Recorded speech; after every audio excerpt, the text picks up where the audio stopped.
Hello and welcome to this week's episode of Wisdom in the Best Books and Films, where you can find bite-sized bits of wisdom from the best books and films.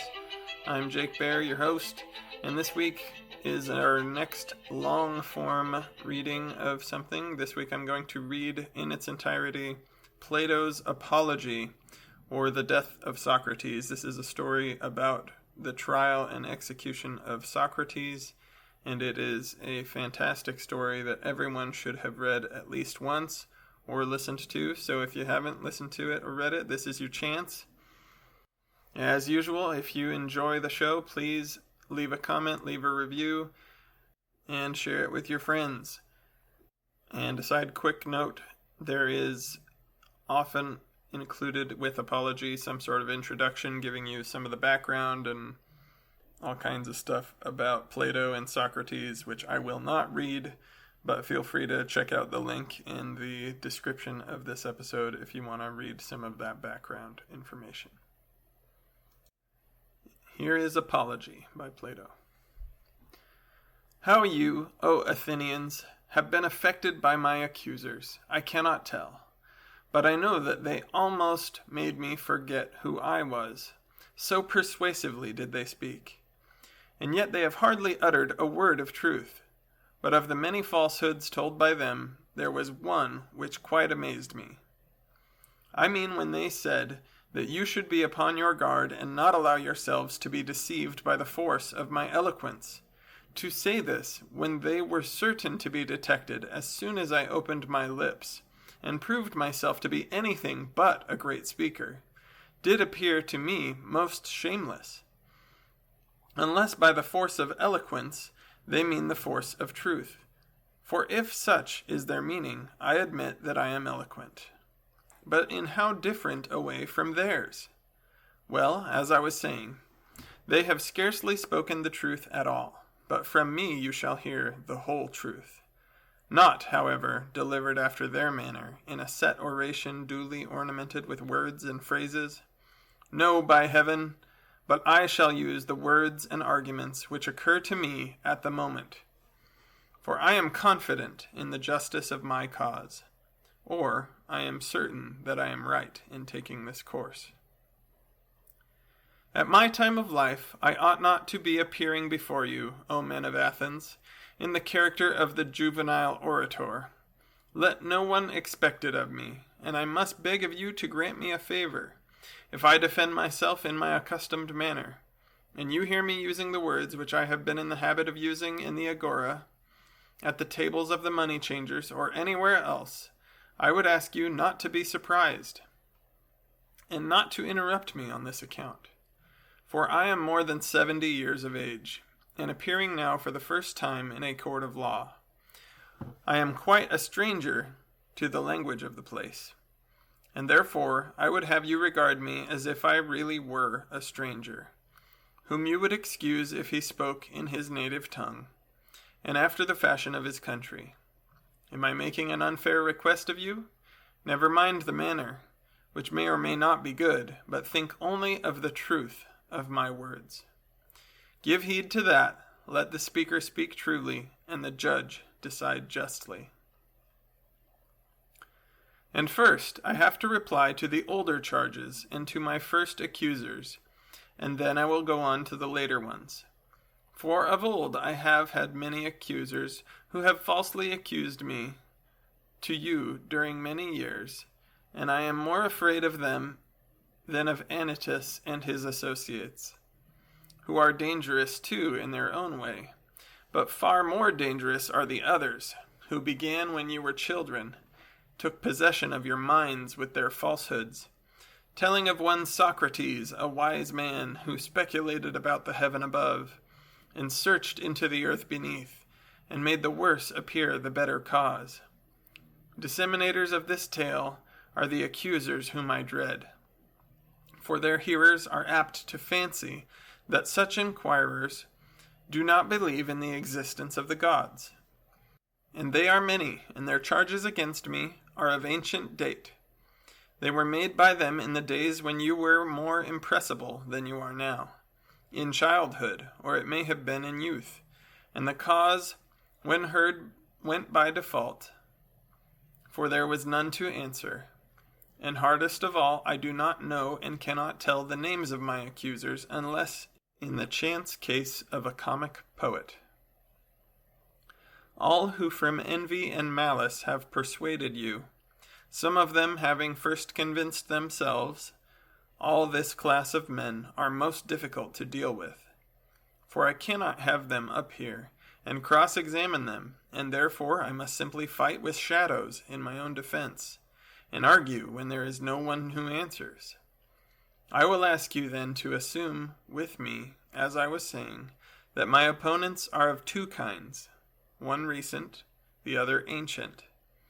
And I hope that you will see the propriety of my answering the latter first, for these accusations you heard long before the others, and much oftener. Well then, I must make my defense, and endeavor to clear away in a short time a slander which has lasted a long time. May I succeed, if to succeed be for my good and yours, or likely to avail me in my cause. The task is not an easy one, I quite understand the nature of it, and so, leaving the event with God, in obedience to the law, I will now make my defense. I will begin at the beginning, and ask what is the accusation which has given rise to the slander of me, and in fact has encouraged Meletus to prove his charge against me. Well, what do the slanderers say?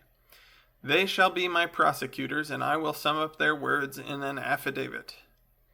Socrates is an evildoer, and a curious person, who searches into things under the earth and in heaven. And he makes the worse appear the better cause, and he teaches the aforesaid doctrines to others. Such is the nature of the accusation.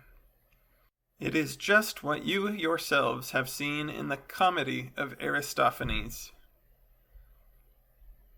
who has introduced a man whom he calls Socrates, going about and saying that he walks in air, and talking a deal of nonsense concerning matters of which I do not pretend to know either much or little. Not that I mean to speak disparagingly of anyone who is a student of natural philosophy. I should be very sorry if Meletus could bring so grave a charge against me. But the simple truth is, O Athenians, I have nothing to do with physical speculations. Very many of those present here are witnesses to the truth of this, and to them I appeal. Speak then, you who have heard me, and tell your neighbors whether any of you have ever known me hold forth in few words or in many upon such matters. You hear their answer, and from what they say of this part of the charge, you will be able to judge the truth of the rest. As little foundation is there for the report that I am a teacher, and take money. This accusation has no more truth in it than the other. Although, if a man really were able to instruct mankind, to receive money for giving instruction would, in my opinion, be an honor to him. There is Gorgias of Leontium, and Prodicus of Ceos, and Hippias of Elis, who go the round of the cities, and are able to persuade the young men to leave their own citizens by whom they might be taught for nothing, and come to them whom they not only pay, but are thankful if they may be allowed to pay them. There is at this time a Parian philosopher residing in Athens, of whom I have heard, and I came to hear of him in this way. I came across a man who has spent a world of money on the sophists, Callias, the son of Hipponicus, and knowing that he had sons, I asked him, Callias, I said, if your 2 sons were foals or calves, there would be no difficulty in finding someone to put over them. We should hire a trainer of horses, or a farmer probably, who would improve and perfect them in their own proper virtue and excellence. But as they are human beings, whom are you thinking of placing over them? Is there any one who understands human and political virtue? You must have thought about the matter, for you have sons. Is there any one? There is, he said. Who is he? Said I. And of what country, and what does he charge? Evenus the Parian, he replied. He is the man, and his charge is 5 minae. Happy is Evenus, I said to myself, if he really has this wisdom and teaches at such a moderate charge. Had I the same, I should have been very proud and conceited. But the truth is that I have no knowledge of the kind. I dare say, Athenians, that someone among you will reply, Yes, Socrates, but what is the origin of these accusations which are brought against you? There must have been something strange which you have been doing. All these rumors and this talk about you would never have arisen if you had been like other men. Tell us, then, what is the cause of them, for we should be sorry to judge hastily of you. Now I regard this as a fair challenge, and I will endeavor to explain to you the reason why I am called wise, and have such an evil fame. Please attend, then. And although some of you may think that I am joking, I declare that I will tell you the entire truth. Men of Athens, this reputation of mine has come of a certain sort of wisdom which I possess. If you ask me what kind of wisdom, I reply, wisdom such as may perhaps be attained by man, for to that extent I am inclined to believe that I am wise. Whereas the persons of whom I was speaking have a superhuman wisdom which I may fail to describe because I have it not myself. And he who says that I have speaks falsely, and is taking away my character. And here, O men of Athens, I must beg of you not to interrupt me, even if I seem to say something extravagant. For the word which I will speak is not mine. I will refer you to a witness who is worthy of credit. That witness shall be the god of Delphi. He will tell you about my wisdom, if I have any, and of what sort it is. You must have known Chaerephon. He was early a friend of mine, and also a friend of yours, for he shared in the recent exile of the people and returned with you. Well, Chaerephon, as you know, was very impetuous in all his doings, and he went to Delphi and boldly asked the oracle to tell him whether, as I was saying, I must beg you not to interrupt. He asked the oracle to tell him whether anyone was wiser than I was. And the Pythian prophetess answered, that there was no man wiser. Chaerephon is dead himself, but his brother, who is in court, will confirm the truth of what I am saying. Why do I mention this? Because I am going to explain to you why I have such an evil name. When I heard the answer, I said to myself, what can the god mean? What is the interpretation of his riddle? For I know that I have no wisdom, small or great. What then can he mean when he says that I am the wisest of men? And yet he is a god and cannot lie? That would be against his nature. After long consideration, I thought of a method of trying the question. I reflected that if I could only find a man wiser than myself, then I might go to the god with a refutation in my hand. I should say to him, here is a man who is wiser than I am, but you said that I was the wisest. Accordingly, I went to one who had the reputation of wisdom, and observed him. His name I need not mention. He was a politician whom I selected for examination, and the result was as follows. When I began to talk with him, I could not help thinking that he was not really wise, although he was thought wise by many, and still wiser by himself. Thereupon I tried to explain to him that he thought himself wise, but was not really wise, and the consequence was that he hated me, and his enmity was shared by several who were present and heard me. So I left him, saying to myself as I went away, well, although I do not suppose that either of us knows anything really beautiful and good, I am better off than he is, for he knows nothing and thinks that he knows. I neither know nor think that I know. In this latter particular, then, I seem to have slightly the advantage of him. Then I went to another who had still higher pretensions to wisdom, and my conclusion was exactly the same, whereupon I made another enemy of him and of many others besides him. Then I went to one man after another, not being unconscious of the enmity which I provoked, and I lamented and feared this, but necessity was laid upon me. The word of God, I thought, ought to be considered first. And I said to myself, go I must to all who appear to know, and find out the meaning of the oracle, and I swear to you, Athenians, by the dog I swear. For I must tell you the truth, the result of my mission was just this. I found that the men most in repute were all but the most foolish, and that others, less esteemed, were really wiser and better. I will tell you the tale of my wanderings and of the Herculean labors, as I may call them, which I endured only to find at last the oracle irrefutable. After the politicians, I went to the poets, tragic, dithyrambic, all sorts. There I said to myself, you will be instantly detected.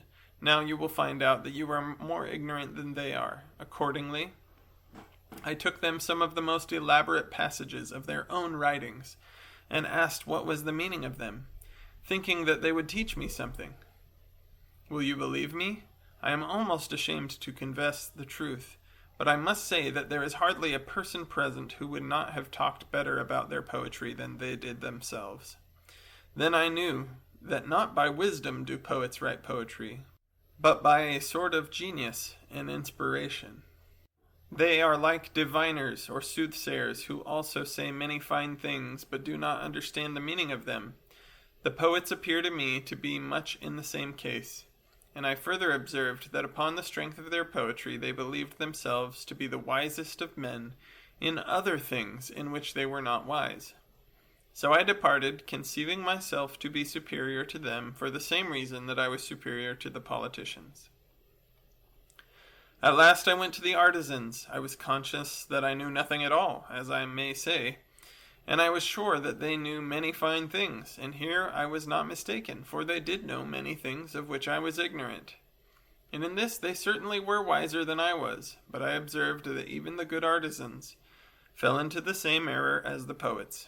Because they were good workmen, they thought that they also knew all sorts of high matters. And this defect in them overshadowed their wisdom. And therefore I asked myself on behalf of the oracle whether I would like to be as I was, neither having their knowledge nor their ignorance, or like them in both. And I made answer to myself and to the oracle that I was better off as I was. This inquisition has led to my having many enemies of the worst and most dangerous kind, and has given occasion also to many calumnies. And I am called wise, for my hearers always imagine that I myself possess the wisdom which I find wanting in others. But the truth is, O men of Athens, that God only is wise, and by his answer he intends to show that the wisdom of men is worth little or nothing. He is not speaking of Socrates. He is only using my name by way of illustration, as if he said, He, O men, is the wisest who, like Socrates, knows that his wisdom is in truth worth nothing. And so I go about the world obedient to the God, and search and make enquiry into the wisdom of any one, whether citizen or stranger, who appears to be wise.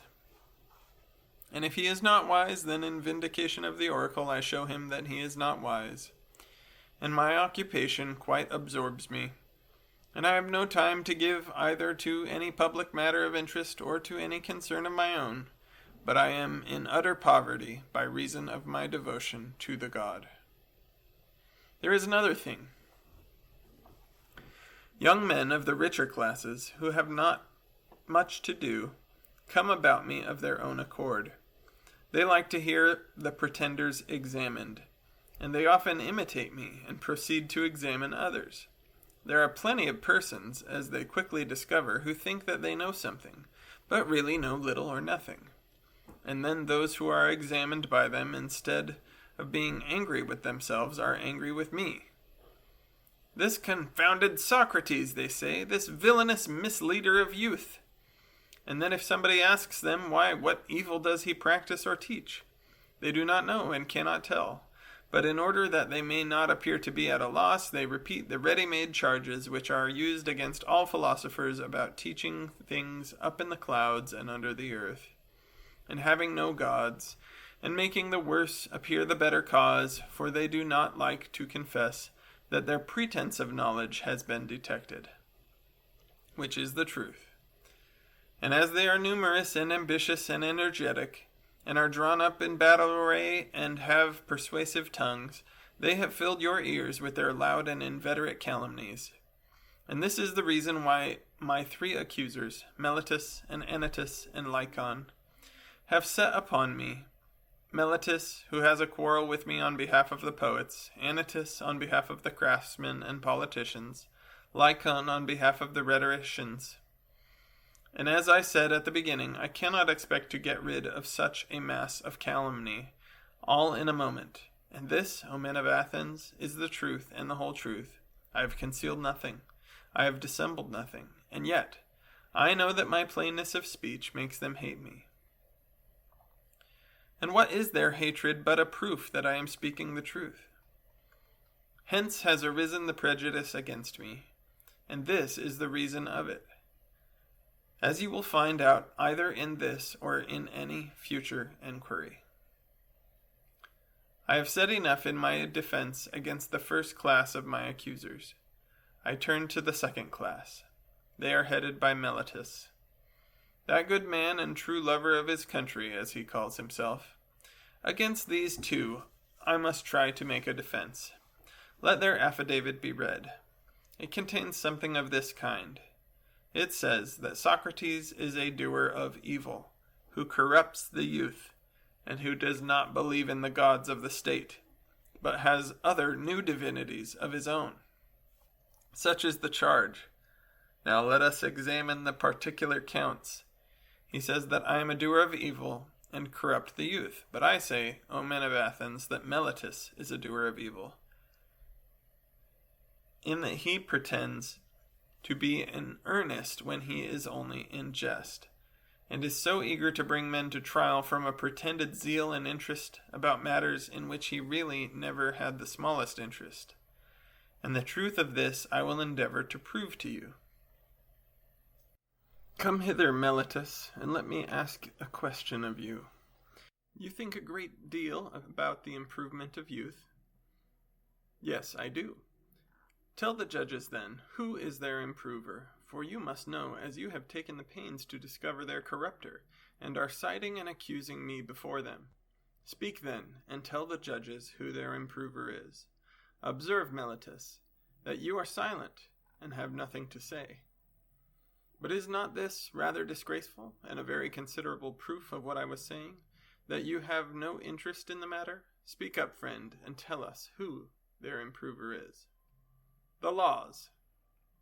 But that, my good sir, is not my meaning. I want to know who the person is who, in the first place, knows the laws. The judges, Socrates, who are present in court. What do you mean to say, Meletus? That they are able to instruct and improve youth? Certainly they are. What, all of them, or some only and not others? All of them. By the goddess, here, that is good news. There are plenty of improvers then, and what do you say of the audience? Do they improve them? Yes, they do. And the senators? Yes, the senators improve them. But perhaps the members of the assembly corrupt them, or do they too improve them? They improve them. Then every Athenian improves and elevates them, all with the exception of myself, and I alone am their corrupter. Is that what you affirm? That is what I stoutly affirm. I am very unfortunate if you are right, but suppose I ask you a question. How about horses? Does one man do them harm and all the world good? Is not the exact opposite the truth? One man is able to do them good, or at least not many. The trainer of horses, that is to say, does them good, and others who have to do with them rather injure them. Is not that true, Meletus, of horses, or of any other animals? Most assuredly it is. Whether you or Anytus say yes or no, happy indeed would be the condition of youth if they had one corrupter only, and the rest of the world were their improvers. But you, Meletus, have sufficiently shown that you never had a thought about the young. Your carelessness is seen in your not caring about the very things which you bring against me. And now, Meletus, I will ask you another question. By Zeus, I will. Which is better, to live among bad citizens or among good ones? Answer, friend, I say. The question is one which may be easily answered. Do not the good do their neighbors good, and the bad do them evil? Certainly. And is there anyone who would rather be injured than benefited by those who live with him? Answer, my good friend. The law requires you to answer. Does any one like to be injured? Certainly not. And when you accuse me of corrupting and deteriorating their youth, do you allege that I corrupt them intentionally or unintentionally? Intentionally, I say. But you have just admitted that the good do their neighbors good, and the evil do them evil. Now, is that a truth which your superior wisdom has recognized thus early in life, and am I, at my age, in such darkness and ignorance, as not to know that if a man with whom I have to live is corrupted by me, I am very likely to be harmed by him? And yet I corrupt him, and intentionally too? So you say, although neither I nor any other human being is ever likely to be convinced by you. But either I do not corrupt them, or I corrupt them unintentionally, and on either view of the case you lie. If my offense is unintentional, the law has no cognizance of unintentional offenses. You ought to have taken me privately, and warned me, and admonished me, for if I had been better advised, I should have left off doing what I only did unintentionally. No doubt I should, but you would have nothing to say to me, and refused to teach me. And now you bring me up in this court, which is a place not of instruction, but of punishment. It will be very clear to you, Athenians, as I was saying, that Meletus has no care at all, great or small, about the matter. But still I should like to know, Meletus, in what I am affirmed to corrupt the youth. I suppose you mean, as I infer from your indictment, that I teach them not to acknowledge the gods which the state acknowledges, but some other new divinities or spiritual agencies in their stead. These are the lessons by which I corrupt the youth, as you say. Yes, that I say emphatically. Then by the gods, Meletus, of whom we are speaking, tell me, and the court, in somewhat plainer terms, what do you mean? For I do not as yet understand whether you affirm that I teach other men to acknowledge some gods, and therefore I do believe in gods, and am not an entire atheist. This you do not lay to my charge, but only you say that they are not the same gods which the city recognizes. The charge is that they are different gods. Do you mean that I am an atheist simply, or a teacher of atheism? I mean the latter, that you are a complete atheist. What an extraordinary statement! Why do you think so, Meletus? Do you mean that I do not believe in the godhead of the sun or moon like other men? I assure you, judges, that he does not, for he says that the sun is stone and the moon earth. Friend Meletus, you think that you are accusing Anaxagoras. You have but a bad opinion of the judges, if you fancy them illiterate to such a degree as not to know that these doctrines are found in the books of Anaxagoras, the Clazomenian, which are full of them. And so, forsooth, the youth are said to be taught them by Socrates, when there are not unfrequently exhibitions of them at the theater. Probably an allusion to Aristophanes, who caricatured, and to Euripides, who borrowed the notions of Anaxagoras, as well as to other dramatic poets. Price of admission, 1 drachma at the most. And they might pay their money and laugh at Socrates if he pretends to father these extraordinary views. And so, Meletus, you really think that I do not believe in any god? I swear by Zeus that you believe absolutely in none at all. Nobody will believe you, Meletus, and I am pretty sure that you do not believe yourself. I cannot help thinking, men of Athens, that Meletus is reckless and impudent, and that he has written this indictment in the spirit of mere wantonness and youthful bravado. Has he not compounded a riddle, thinking to try me? He said to himself, I shall see whether this wise Socrates will discover my facetious contradiction, or whether I shall be able to deceive him and the rest of them, for he certainly does appear to me to contradict himself in the indictment, as much as if he said that Socrates is guilty of not believing in the gods, and yet of believing in them. But this is not like a person who is in earnest. I should like you, O men of Athens, to join me in examining what I conceive to be his inconsistency. And do you, Meletus, answer. I must remind the audience of my request that they would not make a disturbance if I speak in my accustomed manner.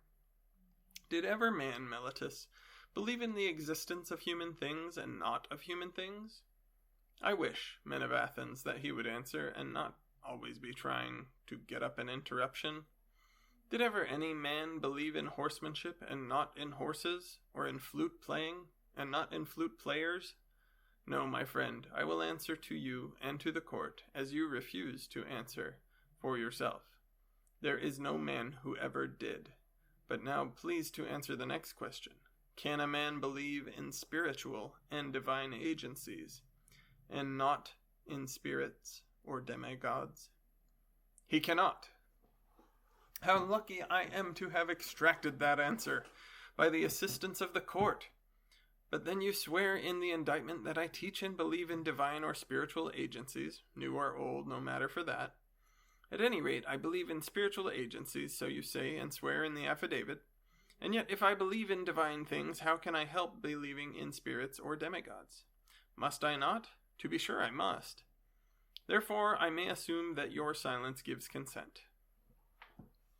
Now, what are spirits or demigods? Are they not either gods or the sons of gods? Certainly they are.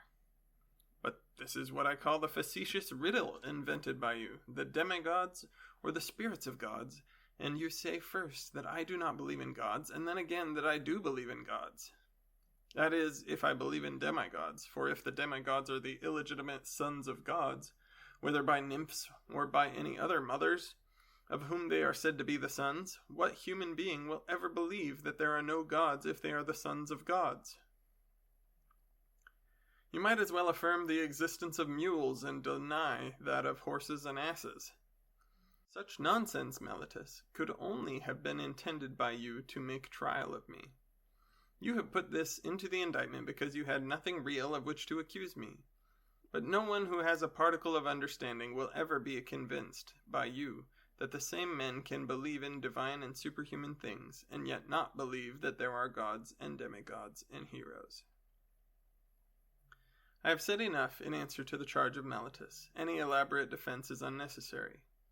But I know only too well how many are the enmities which I have incurred, and this is what will be my destruction if I am destroyed.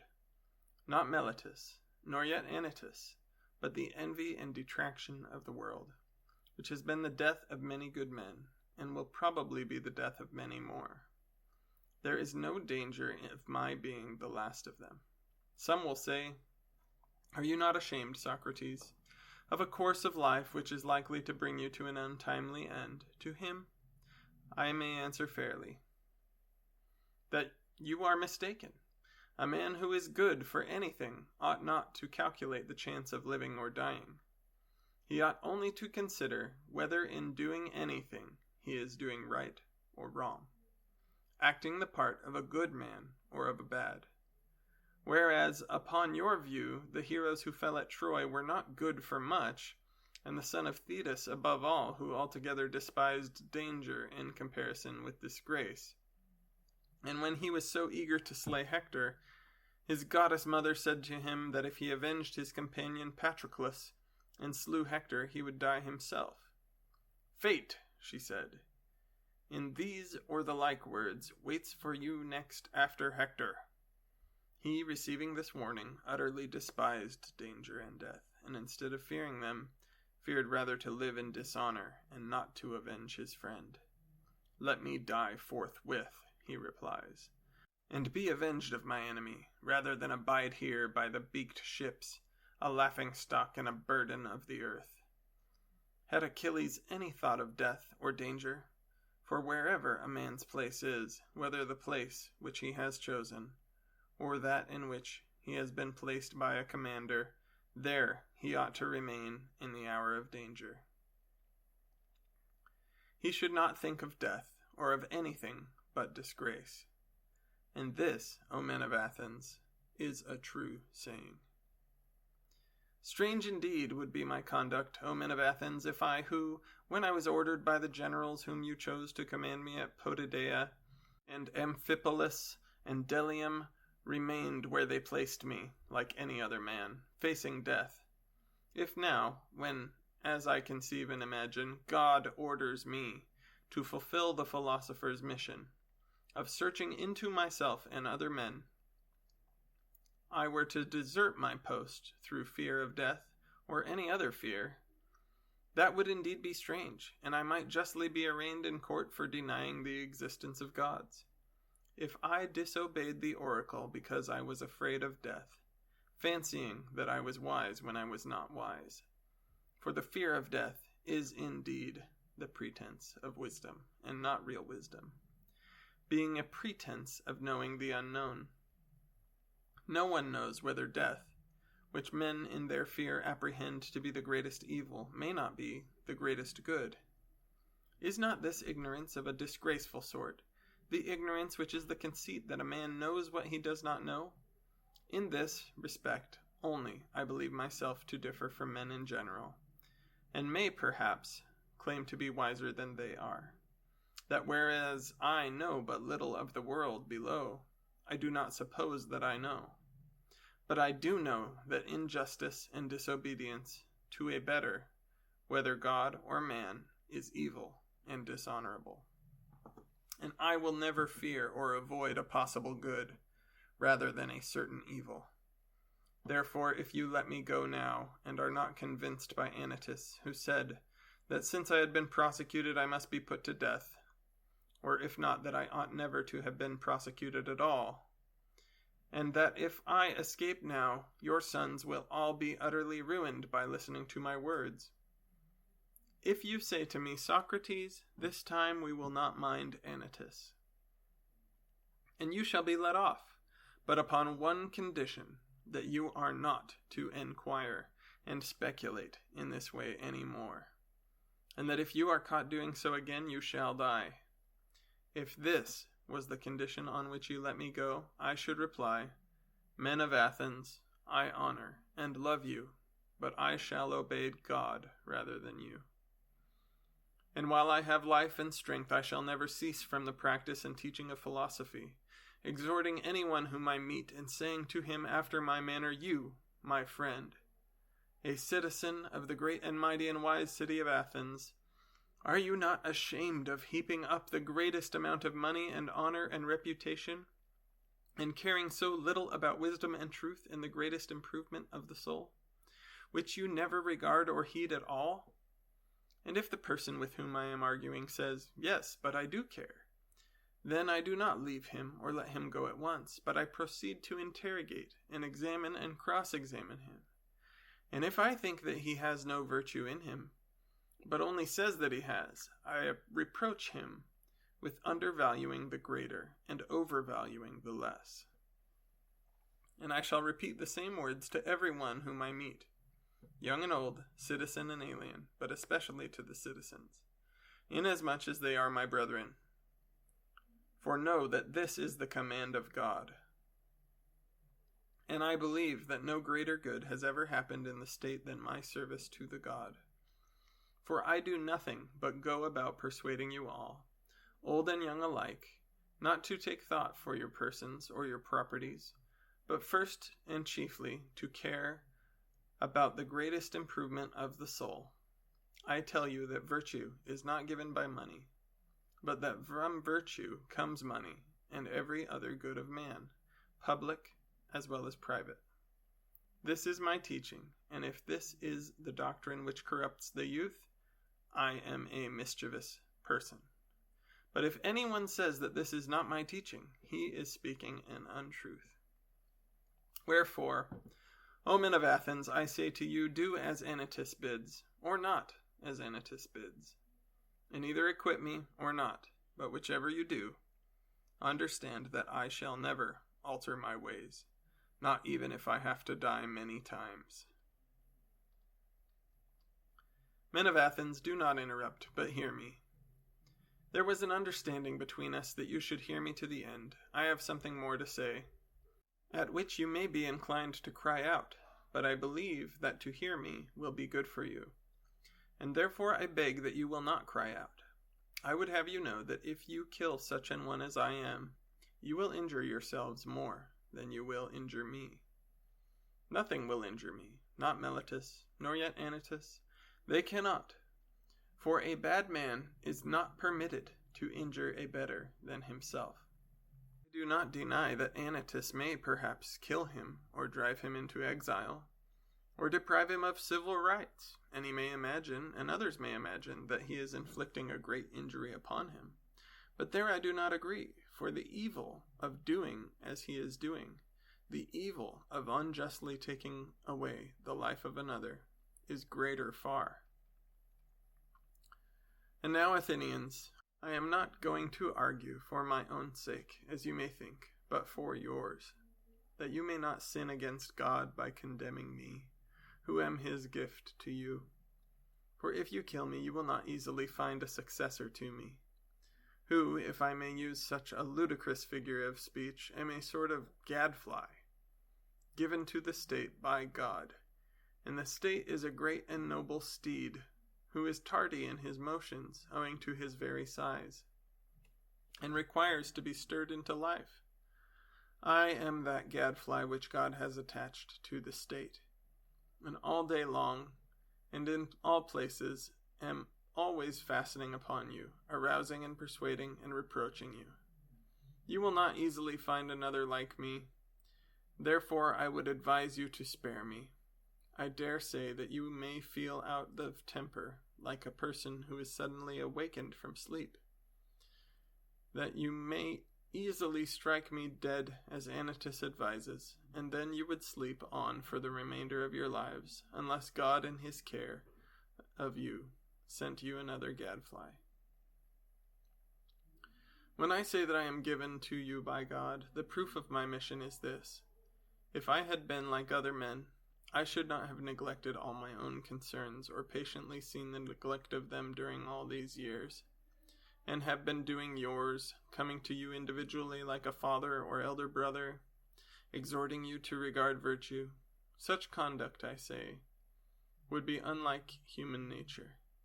If I had gained anything, or if my exhortations had been paid, there would have been some sense in my doing so.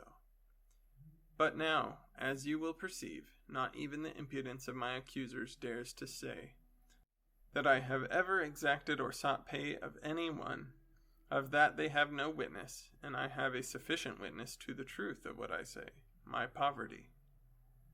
Someone may wonder why I go about in private, giving advice and busying myself with the concerns of others.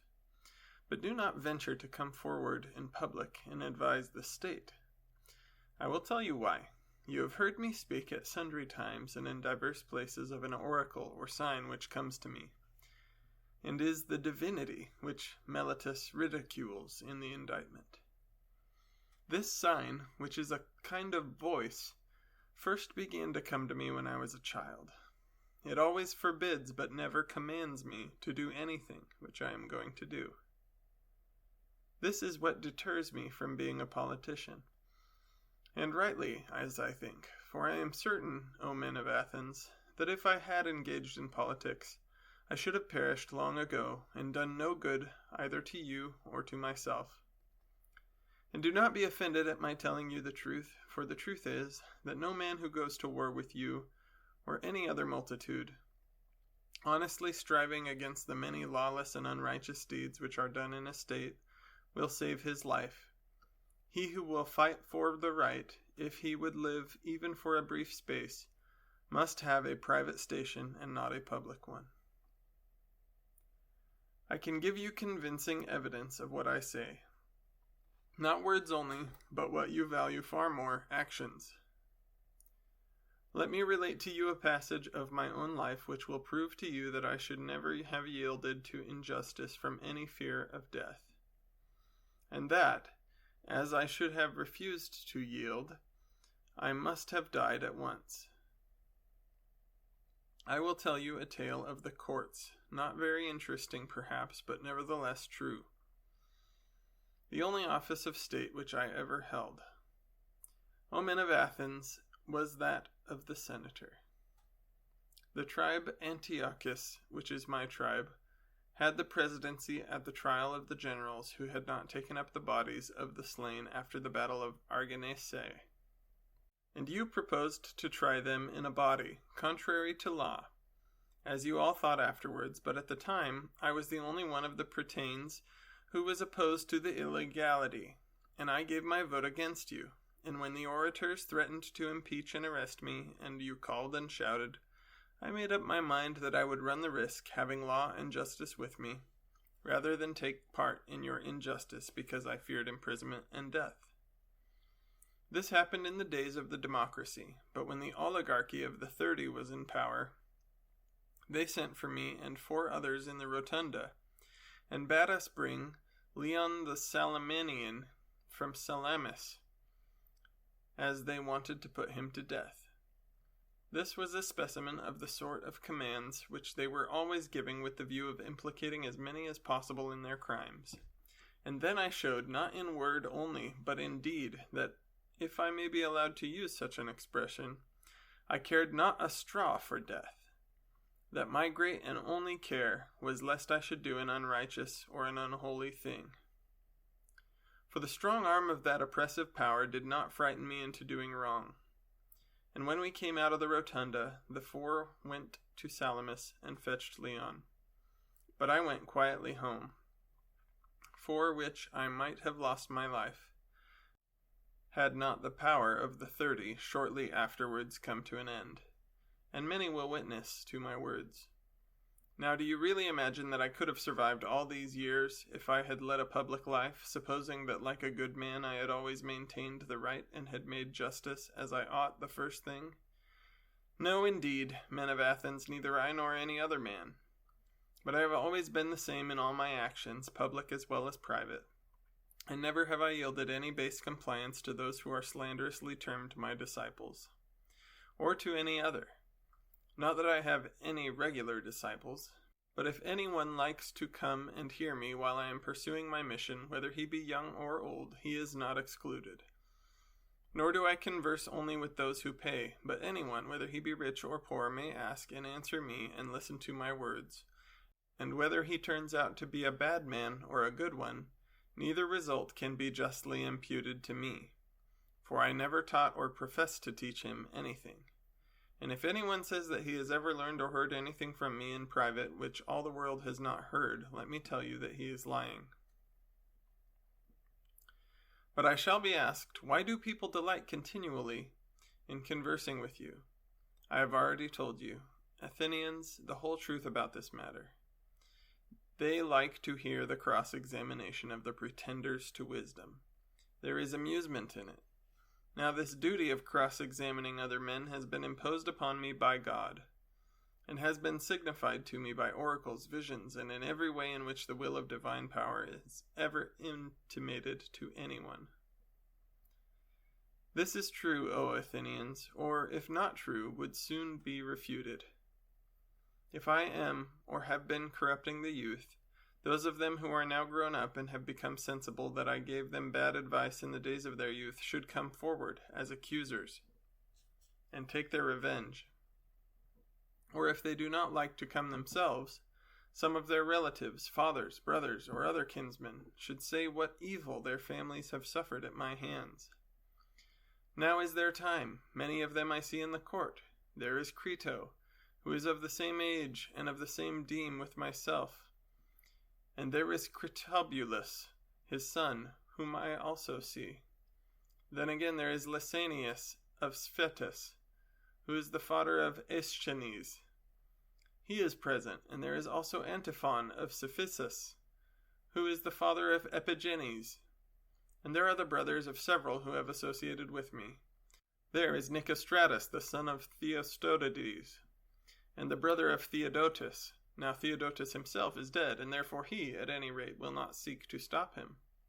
There is Paralus, the son of Demodocus, who had a brother Theages, and Adimantus, the son of Ariston, whose brother Plato is present, and Antodorus, who is the brother of Apollodorus, whom I also see. I might mention a great many others, some of whom Meletus should have produced as witnesses in the course of his speech, and let them still be produced, if he has forgotten. I will make way for him, and let him say if he has any testimony of the sort which he can produce. Nay, Athenians, the very opposite is true, for all these are ready to witness on behalf of the corrupter, of the injurer of their kindred, as Meletus and Anytus call me. Not the corrupted youth only, there might have been a motive for that, but their uncorrupted elder relatives.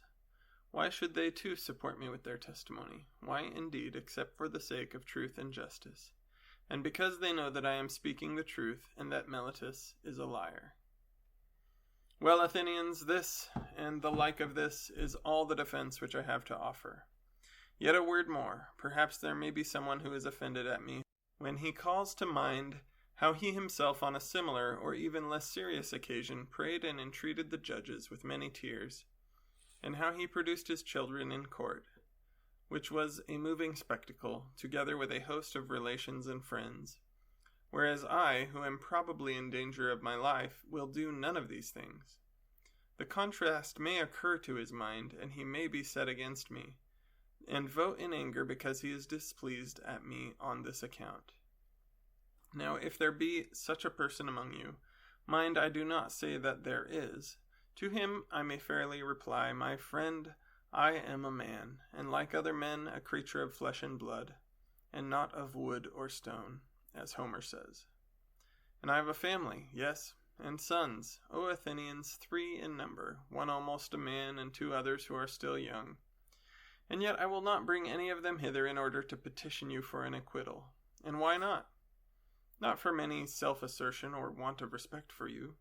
Whether I am or am not afraid of death is another question, of which I will not now speak. But, having regard to public opinion, I feel that such conduct would be discernible to myself and to you and to the whole state. One who has reached my years and who has a name for wisdom ought not to demean himself. Whether this opinion of me be deserved or not, at any rate the world has decided that Socrates is in some way superior to other men. And if those among you who are said to be superior in wisdom and courage, and any other virtue, demean themselves in this way, how shameful is their conduct. I have seen men of reputation, when they have been condemned, behaving in the strangest manner. They seemed to fancy that they were going to suffer something dreadful if they died, and that they could be immortal if you only allowed them to live. And I think that such are a dishonor to the state, that any stranger coming in would have said of them that the most eminent men of Athens, to whom the Athenians themselves give honor and command, are no better than women. And I say that these things ought not to be done by those of us who have a reputation. And if they are done, you ought not to permit them. You ought rather to show that you are far more disposed to condemn the man who gets up a doleful scene and makes the city ridiculous, than him who holds his peace. But, setting aside the question of public opinion, there seems to be something wrong in asking a favor of the judge, and thus procuring an acquittal instead of informing and convincing him. For his duty is not to make a present of justice, but to give judgment. And he has sworn that he will judge according to the laws, and not according to his own good pleasure. And we ought not to encourage you, nor should we allow yourselves to be encouraged in this habit of perjury.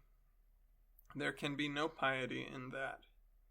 Do not then require me to do what I consider dishonorable and impious and wrong, especially now when I am being tried for impiety in the indictment of Meletus. For if, O men of Athens, by force of persuasion and entreaty I could overpower your oaths, then I should be teaching you to believe that there are no gods, and in defending should simply convict myself of the charge of not believing in them. But that is not so, far otherwise, for I do believe that there are gods, and in a sense higher than that in which any of my accusers believe in them.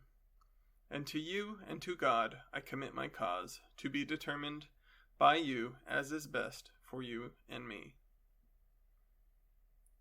Break where the verdict is given, and then we come back to Socrates. There are many reasons why I am not grieved, O men of Athens, at the vote of condemnation. I expected it, and am only surprised that the votes are so nearly equal, for I had thought that the majority against me would have been far larger.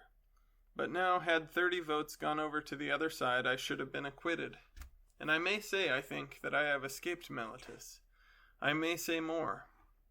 For without the assistance of Anytus and Lycon, any one may see that he would not have had a fifth part of the votes, as law requires, in which case he would have incurred a fine of 1,000 drachmae. And so he proposes death as the penalty. And what shall I propose on my part, O men of Athens? Clearly that which is my due. And what is my due? What return shall be made to the man who has never had the wit to be idle during his whole life, but has been careless of what the many care for, wealth and family interests and military offices and speaking in the assembly and magistracies and plots and parties, reflecting that I was really too honest a man to be a politician and live? I did not go where I couldn't do no good to you or to myself, but where I could do the greatest good privately to every one of you. Thither I went, and sought to persuade every man among you that he must look to himself and seek virtue and wisdom before he looks at his private interests, and look to the state before he looks to the interests of the state, and that this should be the order which he observes in all his actions.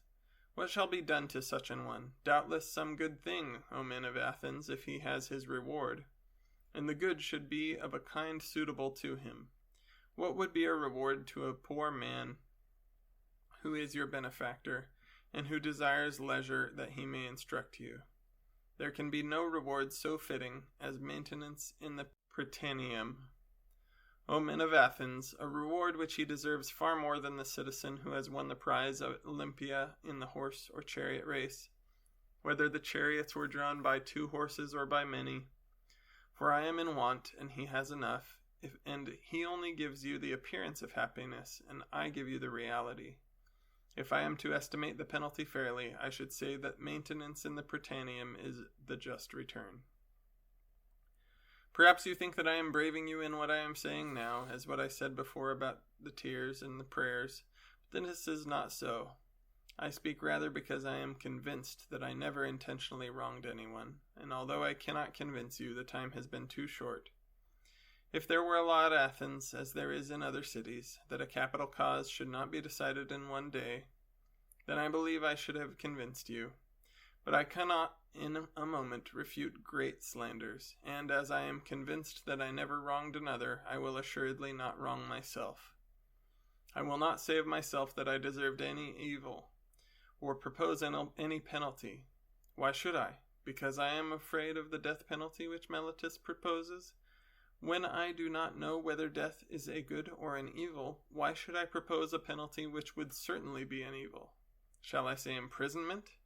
Why should I live in prison and be the slave of the magistrates of the year, of the 11? Or shall the penalty be a fine and imprisonment until the fine is paid? There is the same objection. I should have to lie in prison for money I have none and cannot pay. And if I say exile, and this may possibly be the penalty which you would affix, I must indeed be blinded by the love of life, if I am so irrational as to expect that when you, who are my own citizens, cannot endure my discourses and words, and have found them so grievous and odious, that you will have no more of them, others are likely to endure me? No, indeed, men of Athens, that is not very likely. And what a life should I lead at my age, wandering from city to city, ever changing my place of exile, and always being driven out?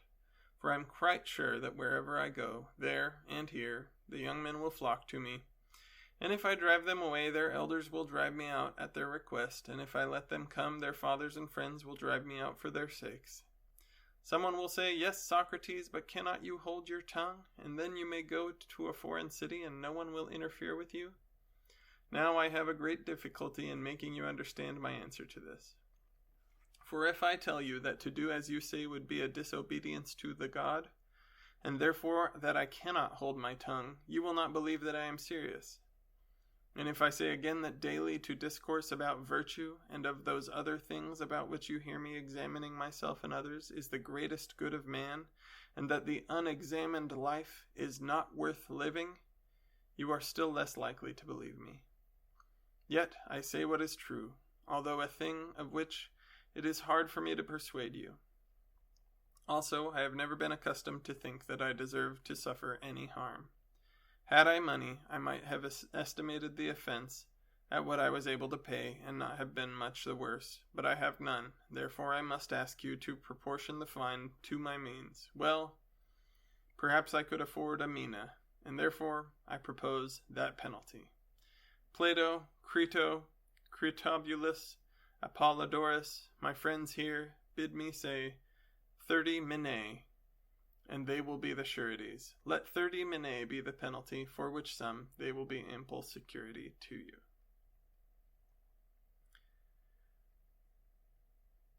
Not much time will be gained, O Athenians, in return for the evil name which you will get from the detractors of the city, who will say that you killed Socrates, a wise man.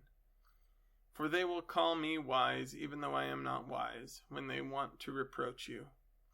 If you had waited a little while, your desire would have been fulfilled in the course of nature, for I am far advanced in years, as you may perceive, and not far from death. I am speaking now not to all of you, but only to those who have condemned me to death. And I have another thing to say to them. You think that I was convicted because I had no words of the sort which would have procured my acquittal. I mean, if I had thought fit to leave nothing undone or unsaid. Not so. The deficiency which led to my conviction was not of words, certainly not. But I had not the boldness or impudence or inclination to address you as you would have liked me to do, weeping and wailing and lamenting, saying and doing many things which you would have been accustomed to hear from others, and which, as I maintain, are unworthy of me. I thought at the time that I ought not to do anything common or mean when in danger, nor do I now repent of the style of my defense. I would rather die having spoken after my manner than speak in your manner and live. For neither in war nor yet at law ought I or any man to use every way of escaping death. Often in battle there can be no doubt that if a man will throw away his arms and fall on his knees before his pursuers, he may escape death. And in other dangers there are other ways of escaping death, if a man is willing to say and do anything.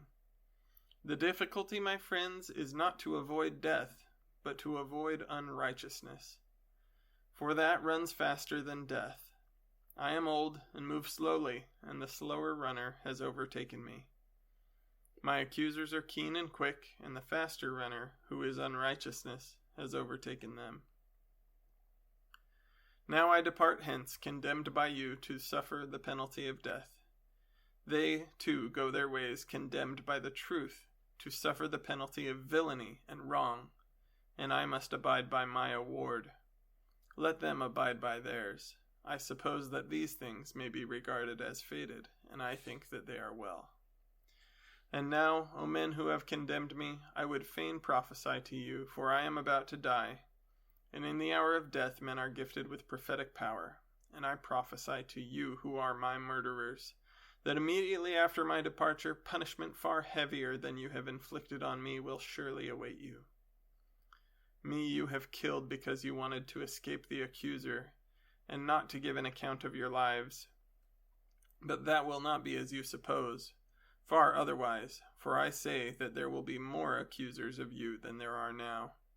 Accusers whom hitherto I have restrained, and as they are younger they will be more inconsiderate with you, and you will be more offended at them. If you think that by killing men you can prevent someone from censuring your evil lives, you are mistaken. That is not a way of escape which is either possible or honorable. The easiest and noblest way is not to be disabling others, but to be improving yourselves. This is the prophecy which I utter before my departure to the judges who have condemned me. Friends who would have acquitted me, I would like also to talk with you about the thing which has come to pass, while the magistrates are busy, and before I go to the place at which I must die. Stay then a little. For we may as well talk with one another while there is time. You are my friends, and I should like to show you the meaning of this event which has happened to me. O my judges, for you I may truly call judges, I should like to tell you of a wonderful circumstance. Hitherto the divine faculty of which the internal oracle is the source has constantly been in the habit of opposing me even about trifles. If I was going to make a slip or error in any matter, and now as you see there has come upon me that which may be thought and is generally believed to be the last and worst evil. But the oracle made no sign of opposition, either when I was leaving my house in the morning, or when I was on my way to the court, or while I was speaking at anything which I was going to say. And yet I have often been stopped in the middle of a speech, but now in nothing I either said or did, touching the matter in hand, has the oracle opposed me. What do I take to be the explanation of this silence? I will tell you.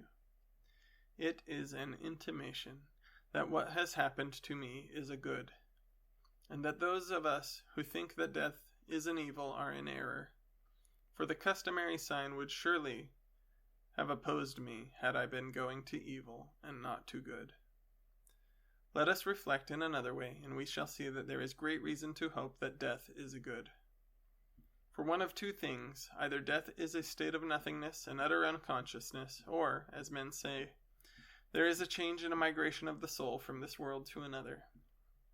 Now, if you suppose that there is no consciousness, but a sleep like the sleep of him who is undisturbed even by dreams, death will be an unspeakable gain. For if a person were to select the night in which his sleep was undisturbed even by dreams, and were to compare this with the other days and nights of his life, and then were to tell us how many days and nights he had passed in the course of his life better and more pleasantly than this one, I think that any man, I will not say a private man, but even the great king will not find many such days or nights, when compared with the others. Now, if death be of such a nature, I say that to die is gain, for eternity is then only a single night. But if death is the journey to another place, and there, as men say, all the dead abide, what good, O my friends and judges, can be greater than this? If indeed when the pilgrim arrives in the world below he is delivered from the professors of justice in this world, and finds the true judges who are said to give judgment there, Minos, and Rhadamanthus, and Achaeus, and Triptolemus, and the other sons of God, who were righteous in their own life, that pilgrimage will be worth making. What would not a man give if he might converse with Orpheus, or Musaeus, or Hesiod, and Homer? Nay, if this be true, let me die again and again. I myself too shall have a wonderful interest in their meeting and conversing with Palamedes, and Ajax the son of Telamon, and any other ancient hero who has suffered death through an unjust judgment. There will be no small pleasure, as I think, in comparing my own sufferings with theirs. Above all, I shall then be able to continue my search into true and false knowledge, as in this world, so also in the next, and I shall find out who is wise, and who pretends to be wise, and is not. What would not a man give, O judges, to be able to examine the leader of the great Trojan expedition, or Odysseus, or Sisyphus, or numberless others, men and women too? What infinite delight would there be in conversing with them and asking them questions? In another world they do not put a man to death for asking questions, assuredly not. For besides being happier than we are, they will be immortal, if what is said is true. Wherefore, O judges, be of good cheer about death, and know of a certainty that no evil can happen to a good man, either in life or after death. He and his are not neglected by the gods, nor has my own approaching end happened by mere chance. But I see clearly that the time had arrived when it was better for me to die and be released from trouble. Wherefore the oracle gave no sign, for which reason, also, I am not angry with my condemners or with my accusers. They have done me no harm, although they did not mean any good, and for this I may gently blame them. Still, I have a favor to ask them. When my sons grow up, I would ask you, O my friends, to punish them. And I would have you trouble them as I have troubled you, if they seem to care about riches or anything more than about virtue, or if they pretend to be something when they are really nothing. Then reprove them as I have reproved you, for not caring about that for which they ought to care, and thinking that they are something when they are really nothing. And if you do this, both I and my sons will have received justice at your hands. The hour of departure has arrived, and we go our ways, I to die and you to live. Which is better, God only knows.